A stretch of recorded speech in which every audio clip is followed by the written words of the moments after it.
Hello friends, आपल्या सर्वांची आवडती मालिका तू ही रे माझा मितवा या मालिकेच्या आजच्या सोमवार 13 एप्रिलच्या एपिसोडमध्ये एकानंतर एक जबरदस्त ट्विस्ट आले आहेत.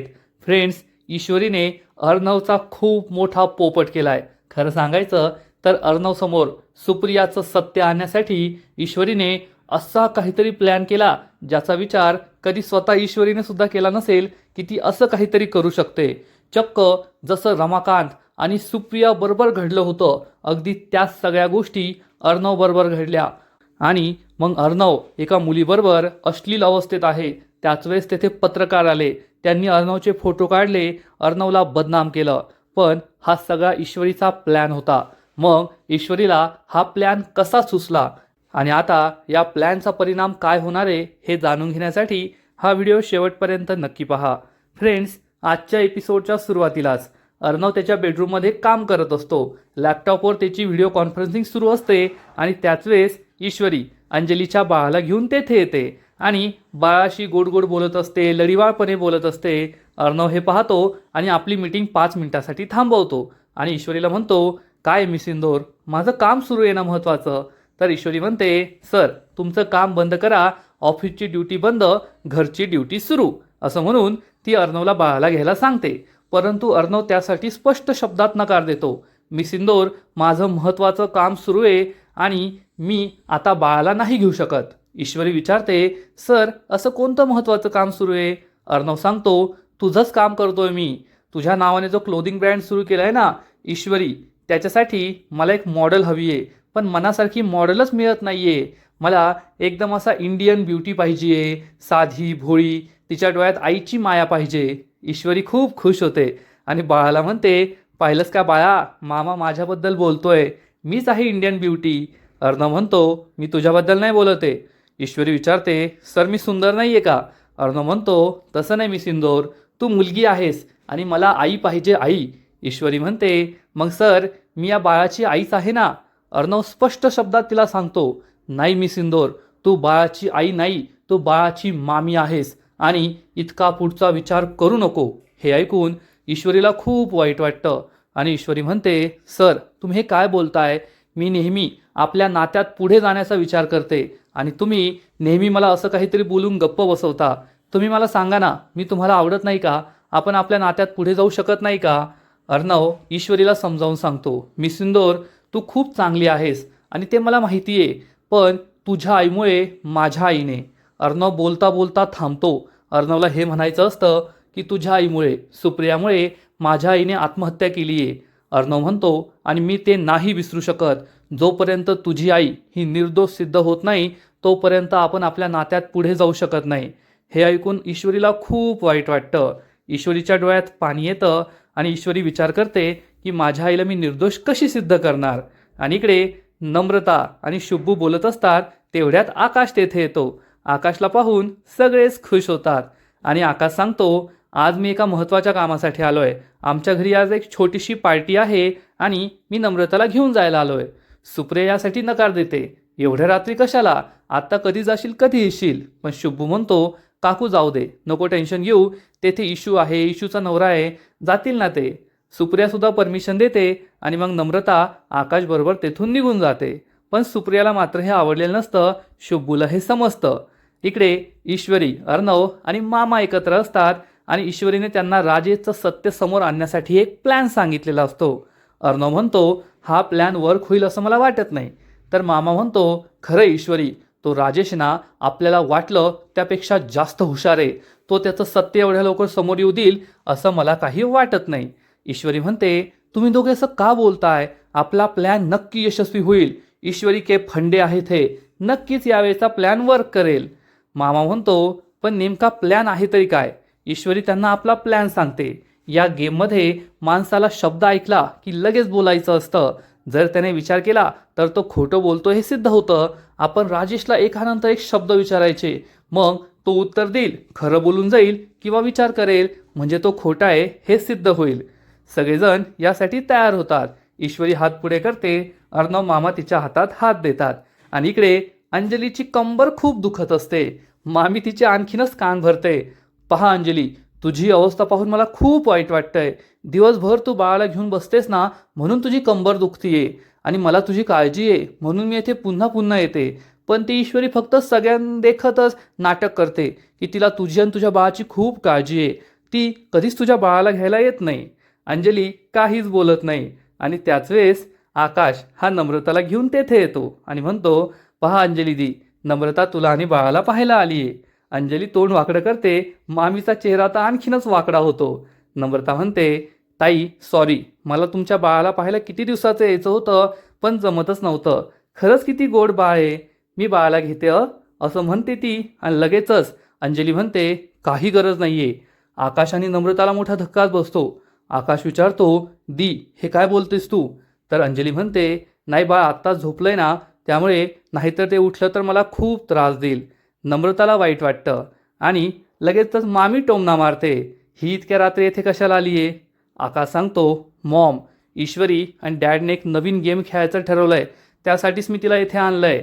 तर लगेचच मामी म्हणते, अरे वा, आमच्या घरात गेम आहे आम्हालाच माहीत नाही आहे.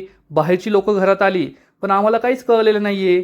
तर आकाश उत्तर देतो, मॉम, ती बाहेरची नाही आहे, ती आपल्याच घरातली आहे. वल्लरीचा चेहरा पाहण्यासारखा होतो. मामी चिडून म्हणते, आता घराच्या मालकीनबाईंनी आदेश दिलाय, मग त्यांनी आपल्या नाचायला जरी सांगितलं तरी नाचावंच लागेल.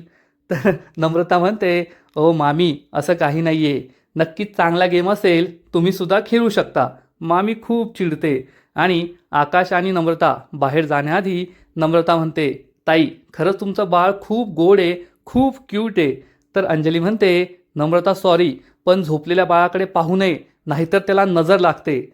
नम्रताला खूप राग येतो. आकाश चिडून म्हणतो, चल नम्रता, आपण बाळाला नंतर पाहू. बाळाला पाहण्याचे सुद्धा काही नियम असतात, हे मला माहीतच नव्हतं. असं म्हणून तो अंजलीला डोळे दाखवतो आणि नम्रताला घेऊन जातो.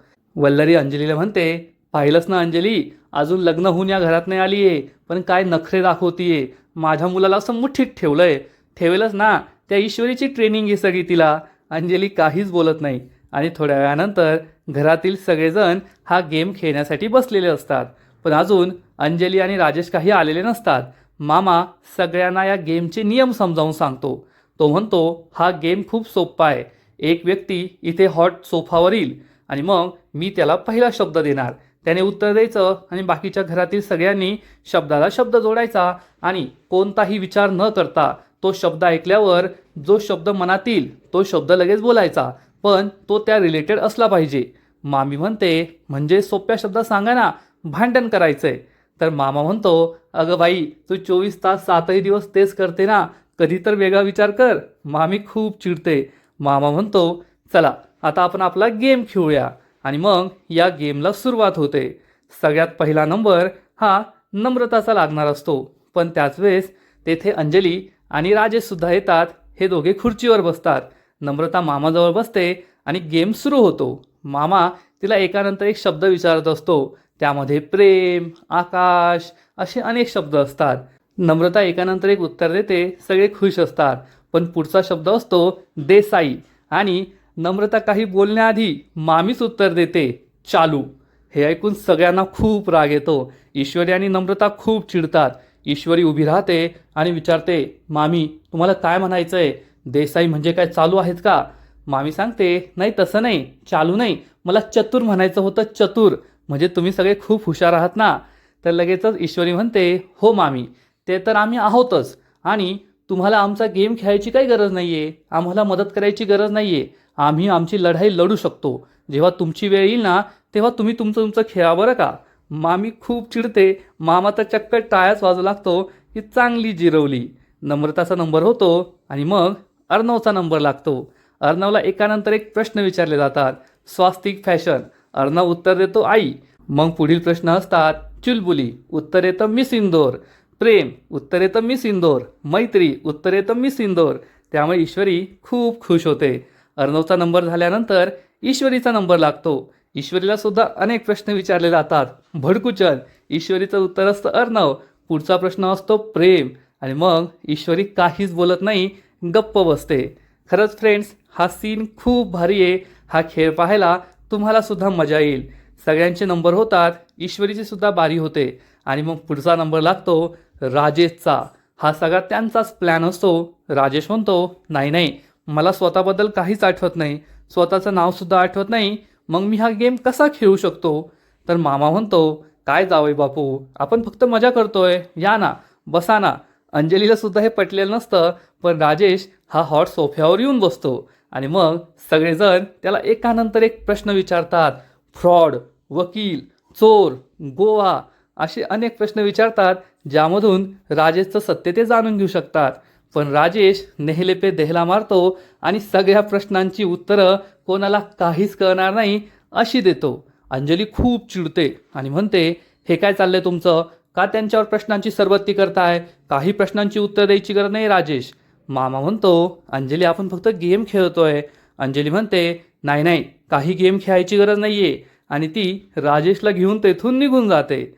आपला प्लॅन पुन्हा एकदा फ्लॉप झाला हे अर्णव आणि ईश्वरीला समजतं. अंजली ही नेहमीच राजेशला वाचवत असते आणि घेऊन जाते. राजेश आणि अंजली रूममध्ये येतात तर अंजली ही राजेशचे कान भरून देते. अहो, तुम्हाला कळत नव्हतं का? बाहेर ते सगळे जाणून बुजून तुम्हाला असे प्रश्न विचारत होते. राजेश म्हणतो, पण मला तर जे उत्तर आलं तेच उत्तर मी दिलं. अंजली सांगते, अहो, त्यांना तुमच्यावर संशय आहे की तुम्ही सगळं विसरण्याचा नाटक करताय. तुमची स्मरणशक्ती खरोखर गेलेली नाहीये, म्हणून हे सगळं सत्य जाणून घेण्यासाठी ते असे शब्द विचारत होते. तुम्ही ते शब्द आठवून पहा बरं. राजेश सांगतो, अंजली मॅडम, मला तर तसं काहीच वाटलं नाही, मला तर ते खूप चांगली माणसं वाटतात. अंजली म्हणते, अहो, आता तुमची स्मरणशक्ती गेली आहे म्हणून तुम्ही त्यांना ओळखत नाही असं नाही. जेव्हा तुमची स्मरणशक्ती होती ना, तेव्हा सुद्धा तुम्ही त्यांना ओळखू शकत नव्हता. तुम्ही खूप साधेभोळे आहात, तुम्ही खूप चांगले आहात, तुम्हाला त्यांचे छक्केपंजे नाही कळत. तर राजेश म्हणतो, जाऊ द्या अंजली मॅडम, ज्याचं कर्म त्याच्याकडे, मी तर चांगलाच वागतोय ना. असं म्हणून राजेश हा मस्त झोपून घेतो. अंजलीला कळतच नाही की या साध्या भोळ्या माणसाला ईश्वरी आणि अर्णवसारख्या वाईट माणसांपासून कसं वाचवायचं, आणि ती खूप टेन्शनमध्ये येते. आणि दुसऱ्या दिवशी सकाळी अर्णव फोनवर बोलत असतो आणि ईश्वरी अंजलीच्या बाळाला खेळवत असते. दोघे खूप खुश असतात. तेवढ्यात राजेश तेथे येऊन बसतो आणि मग ईश्वरी आणि अर्णव दोघेही बाळाशी खेळू लागतात. ईश्वरी अर्णवकडे बाळाला देते आणि म्हणते, पाहिलं का, बाळाला मी जास्त आवडते. तर अर्णव म्हणतो, व्हॉट नॉनसेन्स, बाळाला मी जास्त आवडतो. या दोघांचं भांडण सुरू होतं तर तेवढ्यात अंजली तेथे येते आणि म्हणते, काय सुरू आहे तुमच्या दोघांचं? इतक्या मोठ्या मोठ्याने बोलताय, बाळाला त्रास होईल ना. तर राजेश म्हणतो, नाही अंजली मॅडम, उलट हे दोघे तर बाळाला खूप छान सांभाळताय आणि यांचं भांडण पाहताना मलाच मजा येत होती, मग बाळाला का नाही येणार? हे ऐकून अंजलीची बोलतीच बंद होते. तेवढ्यात शिर्के तेथे येतो आणि म्हणतो, अर्णव सर, आज तुमची एक महत्त्वाची मीटिंग आहे, तुम्हाला तेच रिमाइंडर द्यायला मी येथे आलोय. तर अर्णव सांगतो, शिर्के, माझी ती मीटिंग पोस्टपोन करा, कारण मला अंजलीताईबरोबर हॉस्पिटलमध्ये जायचं आहे. आणि शिर्के तेथून निघून जातो. अंजली चिडून म्हणते, कोणाला माझ्यासाठी स्वतःची महत्त्वाची मीटिंग पुढे ढकलायची गरज नाहीये, मी माझं जाईल. अर्णव म्हणतो, ताई, मला काहीच महत्त्वाचं काम नाहीये, मी तुझ्याबरोबर येऊ शकतो. तर राजेश म्हणतो, नाही अर्णव साहेब, तुम्हाला तुमचं काम पुढे ढकलण्याची गरज नाहीये, तसाही मी घरी दिवसभर बिनकामाचाच बसून राहतो, मी जाईल ना अंजली मॅडम बरोबर, तुम्ही नका टेन्शन घेऊ, मी जाईल त्यांच्याबरोबर. अंजली मॅडम, तुम्हाला चालेल का? अंजली म्हणते, अहो, तुम्ही माझ्याबरोबर येताय ना, हाच माझ्यासाठी खूप आनंदाचा क्षण आहे. आणि राजेश म्हणतो, ठीक आहे, मग आपण दोघे जाऊया आणि बाळाला त्याच्या मामीकडे राहू देऊ. ईश्वरी म्हणते, हो हो चालेल, मी सांभाळेल बाळाला. पण अंजली म्हणते, मला नाही ना चालणार, अहो, आपण आपल्या छकुलीला घेऊन जाऊया. असं म्हणून अंजली ही छकुलीला घेऊन टाकते आणि तेथून निघून जाते. ईश्वरी आणि अर्णवला वाईट वाटतं. अर्णव हा शिर्केला बोलून घेतो आणि सांगतो, शिर्के, आपल्या माणसांना त्या दोघांच्या मागे पाठवा. शिर्के म्हणतो, ठीक आहे साहेब. अर्णव म्हणतो, आणि हो, आजचे इंटरव्ह्यूज मी पाहतो, इंटरव्ह्यूज मी घेईल. शिर्के म्हणतो, ठीक आहे.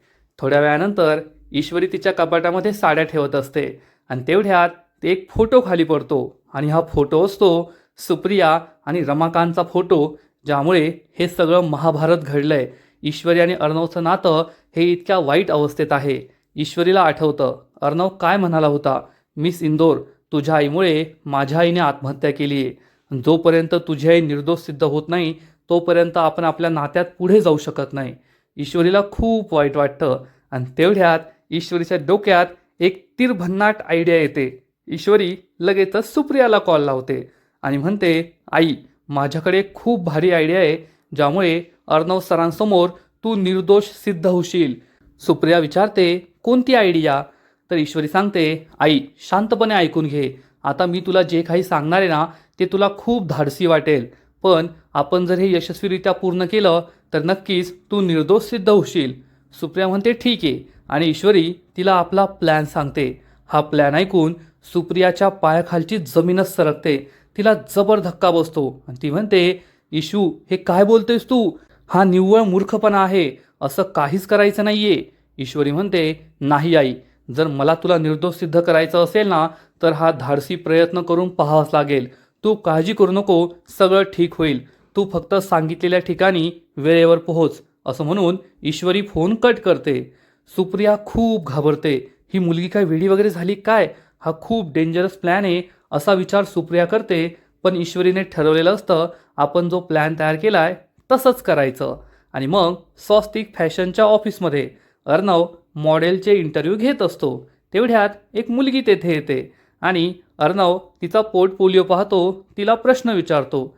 पण अर्णवला जशी मॉडेल हवी असते, जी मॉडेल थोडी वयाने मोठी आहे, ती आईसारखी दिसते, तशी ही मॉडर्न मुलगी नसते.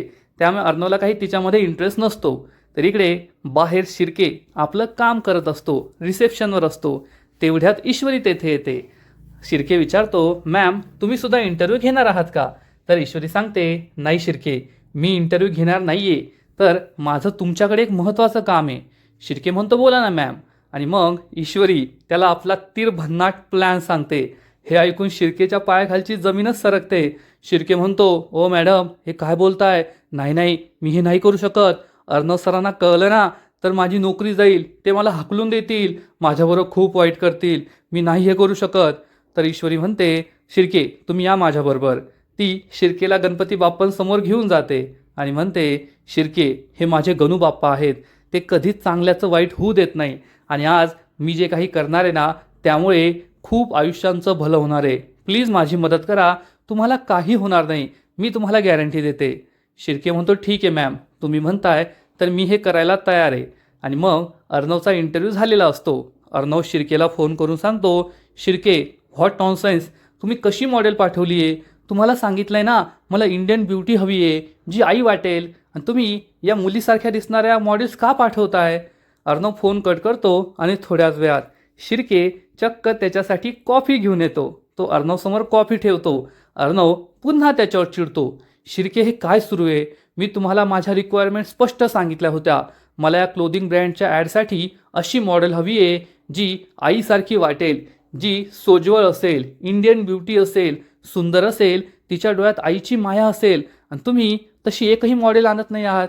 शिर्के म्हणतो, पण सर आपण तर टॉप एजन्सीमधून मॉडेल्स मागवले आहेत. अर्णव म्हणतो, व्हॉट टॉप एजन्सी? मला जशी मॉडेल हवी आहे तशी मला लवकरात लवकर मिळायलाच पाहिजे. शिर्के म्हणतो, ठीक आहे सर, मी पाहतो, तुम्ही कॉफी प्या.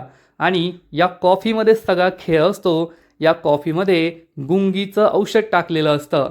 आणि त्याच वेळेस पुढची मॉडेल तेथे येते. आणि या मॉडेलला पाहताच अर्णव खुश होतो, कारण त्याला जशी मॉडेल हवी असते तशीच ही मुलगी असते. अर्णव विचारतो, फ्रँकली तुम्हाला सांगतोय, आम्हाला आमच्या कॅम्पेनसाठी जशी मॉडेल हवी होती तुम्ही अगदी तशाच आहात. ही मॉडेल खूप खुश होते. अर्णव तिला म्हणतो, आता मला तुम्ही तुमच्याबद्दल माहिती द्या. ही मॉडेल अर्णवला आपल्याबद्दल माहिती सांगू लागते. सर्वात आधी ती आपलं नाव सांगते, आपलं फॅमिली बॅकग्राऊंड सांगते की तिचे आईवडील कोण आहेत, मग ती सध्या काय शिक्षण घेतीये याबद्दल सांगते. ती सोशल सायन्समध्ये मास्टर्स करत असते. अर्णव विचारतो, तुम्ही सोशल सायन्समध्ये मास्टर करताय, मग तुम्ही मॉडेलिंगमध्ये का इंटरेस्टेड आहात?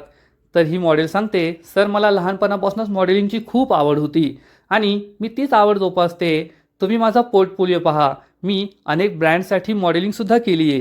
ती अर्णवला आपली पोर्टफोलिओची फाईल देते. अर्णव ही फाईल पाहता पाहता शिर्केने आणून दिलेली कॉफी पित असतो. आणि या कॉफीमध्ये गुंगीचं औषध असतं, पण अर्णवला हे माहीत नसतं. आणि ही मुलगी सांगते, सर तुम्ही जर मला सिलेक्ट करत असाल तर माझी फक्त एक अट आहे, ती अट तुम्हाला मान्य करावीच लागेल. अर्णव विचारतो, कोणती अट? तर ही मुलगी सांगते, सर मी मॉडेलिंग करेल, पण मी रिव्हेलिंग कपडे नाही घालणार, आणि माझे तसे संस्कारच नाही आहे म्हणून मी तसले कपडे नाही घालू शकत. अर्णव म्हणतो तशी काही गरजच नाही आहे. तसंही आम्हाला या ब्रँडसाठी तुमच्यासारखी सोबर सोज्वळ चांगली मॉडेल हवी होती. तुम्ही आमच्या रिक्वायरमेंटमध्ये अगदी फिट बसता, त्यामुळे तुम्ही काळजीच करू नका. ही मॉडेल खूप खुश होते. अर्णव तिला सांगतो, माझ्याकडून तुम्ही डन आहात. आता बाहेर आमचे मॅनेजर शिर्के आहेत, ते तुम्हाला सगळ्या गोष्टी सांगतील, सगळी माहिती सांगतील आणि मग तुम्हाला शूटिंगची तारीखसुद्धा. पण हे बोलताना अचानक अर्णवचं डोकं खूप जड होतं, त्याला गुंगी येऊ लागते. अर्णव स्वतःला कसं बसं सावरतो आणि म्हणतो, तुम्ही तर माझ्याकडून डन आहात, पण आता ती मॉडेलिंग शूटिंगची डेट आणि त्याला खूप जास्त त्रास होऊ लागतो. ही मॉडेल म्हणते, सर काय झालं तुम्हाला, तुम्ही बरे तर आहात ना? अर्णव उभा राहतो आणि म्हणतो, हो मी बरा आहे, पण आता ती कॉफी पिल्यानंतर अचानक गुंगी आली आहे, कसं तरी होतंय मला. आणि ही मॉडेल जाणून बुजून अर्णवच्या जवळ जाऊन बसते आणि अर्णवला गुंगी आलेली असते. अर्णव म्हणतो, बाहेर माझे मॅनेजर आहे शिर्के, मी सिंदूर माझी बायको, त्यांना बोलून आणा. पण ही मॉडेल कोठेच जात नाही, ती तेथेच बसून राहते आणि अर्णव चक्क तिच्या खांद्यावर डोकं ठेवतो, बेशुद्ध होतो आणि तिचा हात पकडतो. हे दोघे अशा विचित्र अवस्थेत असतात आणि अचानक दरवाजा उघडून काही पत्रकार कॅमेरामन तेथे येतात आणि पत्रकार म्हणतात, पहा सुप्रसिद्ध बिझनेसमॅन अर्णव राजे शिर्के यांचं या हॉटेलमध्ये काय सुरू आहे. एका दुसऱ्या मुलीबरोबर ते अश्लील अवस्थेत सापडले आहेत. सगळे फोटोग्राफर्स अर्णव आणि या मुलीचे फोटो काढत असतात. पत्रकार त्यांना प्रश्न विचारत असतात आणि त्याच वेळेस चक्क ईश्वरी आणि शिर्के तेथे पोहोचतात. म्हणजे हाच होता ईश्वरीचा मास्टर प्लॅन. अर्णव हा सुप्रियावर विश्वास ठेवत नाहीये, सुप्रियावर संशय घेतोय आणि ईश्वरीकडे तर दुसरे कोणतेच पुरावे नाहीये. ना ती त्या धुमाला पकडू शकली, ना मामीला पकडू शकली, ना मामीचं स्केच काढू शकली. त्यामुळे आता ईश्वरीने हा मास्टर प्लॅन तयार केलाय. जे 25-26 वर्षापूर्वी घडलं होतं तेच आज पुन्हा एकदा घडलंय. अर्णव याला एका मुलीबरोबर रंगेहात पकडण्यात आलंय, जसं त्याच्या वडिलांना रमाकांत राजेश शिर्केला पकडण्यात आलं होतं. ईश्वरी तेथे पोहोचते आणि आजचा एपिसोड येथेच संपतो. फ्रेंड्स, तू ही रे माझा मितवा या मालिकेचा आजचा एपिसोड खरंच खूप भारी होता. ईश्वरीने एक जबरदस्त प्लॅन तयार केलाय आणि खूप धाडसी प्लॅन तयार केलाय. ईश्वरीने अर्णवला समजवण्याचा प्रयत्न तर केलाय, पण अर्णव हा भडकूचंद आहे. तो समजेल की ईश्वरीवर चिडेल, हे पाहणं इंटरेस्टिंग असणार आहे. या मालिकेचा आजचा एपिसोड तर भारी होता, परंतु पुढील एपिसोड आणखीन भारी असणार आहे. आणखीन मोठा ट्विस्ट या मालिकेत येणार आहे. मग नेमकं घडणार तरी काय आहे? तर फ्रेंड्स, तू ही रे माझा मितवा या मालिकेच्या पुढील एपिसोडमध्ये आपण पाहू.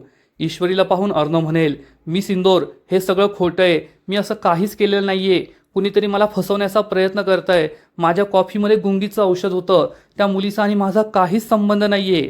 आणि मग ईश्वरी म्हणेल, सर घाबरू नका, माझा तुमच्यावर पूर्ण विश्वास आहे आणि आत्ता हे जे काही झालं ना, ते सगळं नाटक होतं, तो माझा प्लॅन होता, मी हे सगळं घडून आणलं होतं. हे ऐकून अर्णवला जबर धक्काच बसेल आणि मग ईश्वरी अर्णवला आत्ताचा त्याचा मुलीबरोबरचा फोटो आणि सुप्रिया आणि रमाकांतचा फोटो दाखवणार आणि म्हणेल, सर पहा, हे 2 फोटोज अगदी सारखे आहेत. आत्ता जे काही घडलं ते कट कारस्थान होतं, जे मी रचलं होतं. मग 25 वर्षांपूर्वी जे घडलं होतं माझ्या आईबरोबर आणि तुमच्या बाबांबरोबर, ते सुद्धा एक कट कारस्थान असू शकतं. नक्कीच माझ्या आईला आणि तुमच्या बाबांना फसवण्याचा प्रयत्न केला होता. यामध्ये माझ्या आईची काहीच चूक नव्हती, तुमच्या बाबांची सुद्धा काहीच चूक नव्हती. आता आपल्याला फक्त त्या व्यक्तीला शोधून काढायचं आहे ज्याने हे सगळं केलं होतं. हे ऐकून अर्णवला सुद्धा मोठा धक्काच बसेल. अर्णवला सुद्धा पटणार, ईश्वरी जे काही बोलतीये ते अगदी खरं आहे. आत्ता त्याच्याबरोबर जे काही घडलं तसंच कदाचित त्याच्या वडिलांबरोबर आणि ईश्वरीच्या आईबरोबर सुद्धा घडलं असेल. त्यांना कुणीतरी जाणून बुजून फसवण्याचा प्रयत्न केला असेल. मग अर्णवला ईश्वरीचं हे जे संपूर्ण धाडसी आयडिया आहे ही पटणार का? पण सगळ्यात मोठा प्रश्न हाच आहे की अर्णव मान्य करेल की या सगळ्या प्रकरणात सुप्रियाची काही चूक नव्हती, पण जिची चूक होती ती मामी कधी हाती लागणार, त्या मामीचं सत्य कधी समोर येणार, हे पाहणं इंटरेस्टिंग आहे. तर फ्रेंड्स, तुम्हाला सुद्धा तू ही रे माझा मितवा ही मालिका आवडते का? नक्कीच कमेंट करून सांगा. आणि या मालिकेचे असेच नवीन नवीन एपिसोड, नवीन नवीन अपडेट सर्वात आधी पाहण्यासाठी व्हिडिओला लाईक करा, शेअर करा, चॅनलला सबस्क्राईब करून बेल आयकॉनवर क्लिक करा. म्हणजे या मालिकेचे नवीन नवीन एपिसोड तुम्हाला सर्वात आधी पाहायला मिळतील. खूप खूप खूप धन्यवाद.